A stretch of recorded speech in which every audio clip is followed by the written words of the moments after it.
Thank you guys for coming out on a Wednesday night. I guess this is the allies part of the show, you know?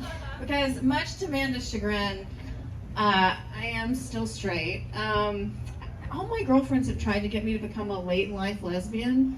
I think that's because I've been really bad at relationships. You know, it turns out I've been married twice, and you can actually get worse at something. I kind of wish they gave an Academy Award for that, because that's a speech I could handle. You know, thank you, Mom and Dad, for having 5 divorces and never showing me a stable relationship. Thank you to my ex-husband, number 1, for always leaving your pants in the living room and never putting the toilet seat down. And thank you, husband number 2, for, I don't know, being so mean I had to divorce you. I don't know. Anyway, that's a work in progress, just like my dating life. But as Amanda said, I am a mom. I'm a single mom. Without the applause, that makes me realize that you guys are not parents, which means you're happy. Good job. Good job with that. You look worried. I'm not going to pick on you. Okay. But it's really hard being a parent. You have to pretend to enjoy all those things your kids enjoy, like kids' birthday parties, play dates, their father. But I do surprisingly well on dating apps, you guys. And I think it's because my profile says I don't want kids. And then they find out it's because I have 4.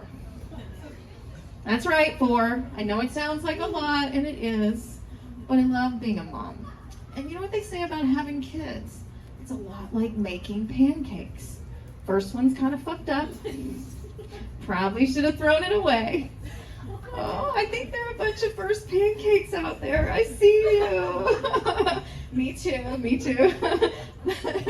But I think having kids is a lot more like eating pancakes. You always regret having your 4th one. So, in case you guys were wondering, none of my pancakes like that joke. Especially my first pancake. She was so mad about this joke, you guys. She disinvited me from her wedding. And I was so sad. I'm still sad. I still can't believe it. And I was like, honey, I begged her. You just don't understand. You don't get redos of special days like weddings in your life. Unless you're me. Then you get a couple. But you know what? That first pancake, she put me through a lot. But you learn a lot. It's humbling being a parent. I mean, wow, that went down very low. Kind of like my mood. I don't know. Being a parent is humbling. Like, I learned so much the first time that first pancake when she was 13 screamed at me, "You're ruining my life." Like, I learned you're not supposed to scream it back. Yeah, mother of the year over here. But my youngest, you know, she's 11. Yes, it's a wide age span I have. And she craves structure and rules. And the other day she came up to me and she told me that she wanted me to have a swear jar. And I was like, I'll pay you $20 to shut the fuck up about the swear jar. And she was like, how about 80? I was like, I have taught you some fucking things. Yeah, they learn so fast. The pandemic even made it harder parenting. I don't know, it made everything harder for everybody, right? But we used to sit down to the table and say grace, and now we just say fuck it. It's even hard with my older kids, like my 19-year-old son. I used to be like, when are you going to stop smoking weed? And now I'm like, when are you going to come home with weed? This same son, he last Mother's Day very proudly gave me a joint for Mother's Day and told me that it was his dream to get high with me. I was like, oh, that's so sweet. It's my dream to have abs, honey. Dreams are just dreams, right? No, I did not smoke it with him, you guys, in case you're wondering. I did take it to the closet, though. You know, what they don't know won't hurt them, right? But, you know, I kind of feel like it's your job as a parent to embarrass your kids a little bit. Did your parents embarrass you? I mean, because kind of when sometimes you have to embarrass them to protect them.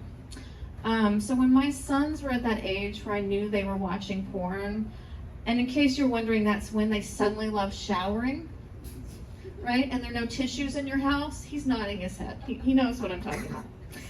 That's like code for that they were jerking off, in case you guys are slow tonight. When they were that age, I made each of them go to Rite Aid with me and buy condoms because A, if you can buy condoms with your mom, you'll never be embarrassed to buy them again. And B, I needed condoms. You know what, you guys, I think it worked. I don't have any grandchildren and they've thanked me. I know, it's just, but I think I got kind of more, kind of real about sex talk with my kids because that first pancake, remember her? I told you I'd learned a lot from her. When she was a teenager, I walked in on her having sex with her boyfriend, right? And I was shocked because I didn't even know she knew what sex was, let alone reverse cowgirl. I was like, damn, the apple does not fall far from the tree. But you know, gosh, what I was about to say just went into a black hole, you guys. Just like my 20s. But I think it was good. I think what I was about to say was good. I'm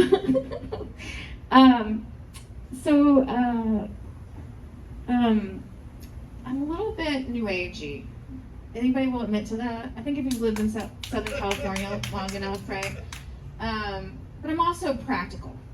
So I have crystals for my anxiety, and I take Xanax. And I got my house feng shui just in case it works, and I take Xanax. And I have a ton of Buddhas in my house, you guys, because people keep giving them to me, kind of like STDs. Did you guys know in the Chinese calendar it's Year of the Tiger? I mean cougar. That's right, you guys. I'm on the wrong side of 30 and 40. And when you get to be my age, you learn a lot of things. And like I've learned the best pickup line for anyone over 40 is, let me see your ID. That's how I ended up sleeping with 6 cashiers from Trader Joe's. And I do like dating younger guys like Darren who left. He's not the only one. Who doesn't, right? I mean, I have a birthday coming up. It's really hard turning 40 for the 5th time. Yes, you're crying for me. I actually said to that first pancake, you know, honey, it's about time you start lying about your age or else I'm going to have to stop lying about mine. She wasn't thrilled.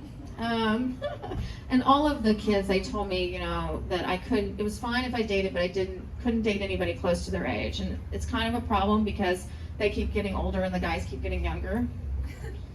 But yes, like I said, I do have a birthday coming up, and actually I don't mind getting another year older. I mean, what's the alternative, right? But it doesn't upset me because, you know, I think I'm still young, I'm still vibrant, I'm still dating 26-year-olds. Darren, you're not alone. The guy I'm dating is actually much younger. But you know, when you date young guys, you know there's always an expiration date. They're bound to say something stupid, do something insensitive. He's shaking his head. Get grounded. Yeah. Mom calls a lot. Yeah. But you know, I think we teach each other a lot, though, the guy I'm dating who's younger. I mean, he taught me what DTR means, define the relationship. And I taught him that women can have commitment issues. Yeah. You know, getting back to the pandemic again, there was one silver lining to the pandemic for me. I didn't have to lie to my kids about, especially my youngest, about why I didn't want to take her to Disneyland anymore. Because if you're a parent in Southern California and you don't want to go, you're kind of like the Grinch. Disney's like a spiritual journey for kids. That's why I used to tell her that the park was in Massachusetts. That was great until she flunked geography. But I think the real reason that I hate Disneyland is the rides remind me of a map of all my failed relationships. Like take the Splash Mountain ride. It reminds me of all my hookups. He's like shaking his head. Never as wet as I thought I would be. And God, I wish there weren't any pictures. The pictures. A Small World ride. It reminds me of divorce, right? It takes forever. You're in the dark. And at the end of the day, I'm just stuck with a bunch of singing children. I can still hear them, you guys. I can still hear them. It's a world of lawyers, a world of tears. It's a world of secrets and wasted years. There's so much that we shared that it's time to beware. Why did I ask for full custody? Thank you very much. Did you guys know they don't serve alcohol at Disneyland? You would if you were a parent. It's a very long day. And so many gift shops. They try to sell California Adventure as a separate theme park, but it's not, you guys. It is just a bar for grown-ups. I mean, we would go there if there was just a tire swing and a keg. Thank you. This part of my set was sponsored by Knott's Berry Farm. They have booze because they only have Snoopy and candle making. You got to work with what you have, right? So I was really surprised. I told you I've been married twice, right? And divorced twice. But I was really surprised when I got back to dating at all the dick pics, which is not shocking to anyone young. And probably none of you like dick pics who are here. But I actually do like them because they don't turn me on, but they do cheer me up. And then I get to send them to all my gay friends who then send them everywhere. They're like, the dick pics end up being like Magellan. They circle the globe. But you know what? I've seen some really creative ones. So creative that I save them. I have seen dicks photographed next to wine bottles and salad tongs. But by far my favorite is a dick photographed next to a bottle of Lysol. I was like, ooh, big and clean. And that was pre-COVID.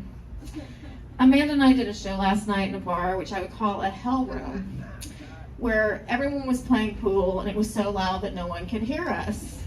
And in the middle of my set, I just started screaming, dick and dicks, blowjobs, dicks, and finally they were quiet for a second. And I was like, I really like dick pics, you guys. Will somebody send me a dick pic? I haven't gotten one in a while. And I was like, just send it to 8675309. I'm like, 8675309, 8675309. Buddy, I need your dick pic. I need to have them all. And that's the only way I got their attention for 10 seconds. Wrong crowd tonight, but it was so much fun I had to sing it again. Really love Tommy Tune. Oh God, you guys. But I get really surprised at what people will ask you to send them, especially guys, but it probably happens with anybody. They will ask you to send them just about anything, and if you don't, they will find someone who will. I mean, like, it starts with like an innocent selfie and then ends with your social security number and a clit pic. Yeah.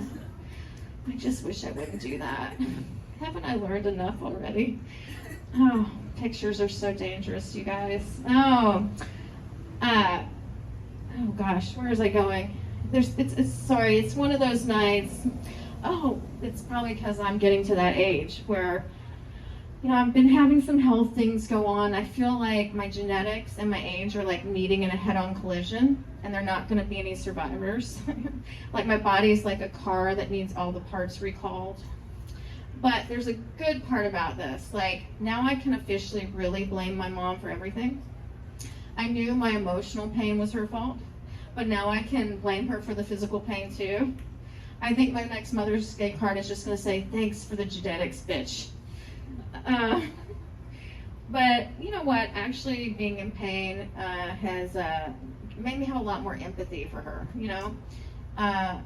And so I started like thinking back on all the times like I used to confront her about things she said to me, and I'd be like, you used to call me a waste of oxygen, and she's like, I don't remember that.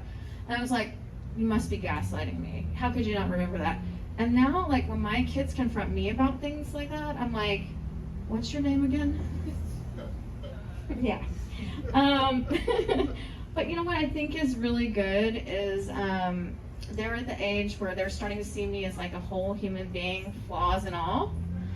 It's kind of, I was kind of scared at first. It's kind of like when you're first dating someone and they see you without your makeup for the first time, and then they're like, whoa, this is way worse than I thought it was. Yeah. But I think it's also true that when they see you this way, that they also rebel against your patterns, right? So I've had all these failed marriages and relationships. So my kids are all in really serious monogamous relationships. And I'm like, even my youngest, who's 11, I'm like, it is too soon. I mean, it's with an American Girl doll, you guys, don't get worried. But I'm also like, will you please invite me to the wedding? Yeah, I'm desperate for that wedding invitation. I'll never get over that, you guys. I'll leave you with this. There was one more silver lining to the pandemic for me. It gave me an excuse to give up on all those dating apps we talked about, because I really didn't want to worry about COVID and herpes at the same time. It's a lot. But I really do hate dating apps. I mean, they turn people into the equivalent of fast food, right? They're not good for you, but they're hot and available right now. Like this one guy I dated, he was just like Chick-fil-A. Warm, delicious, but my gay friends were not having it. And this other guy, he was just like Subway, a foot long, but kind of weird with my kid. No Jared fans out there, right? And the last guy, he was truly a happy meal. He left a smile on my face, but the toy was the best part. Thank you guys very much. I'm Maggie Hyde.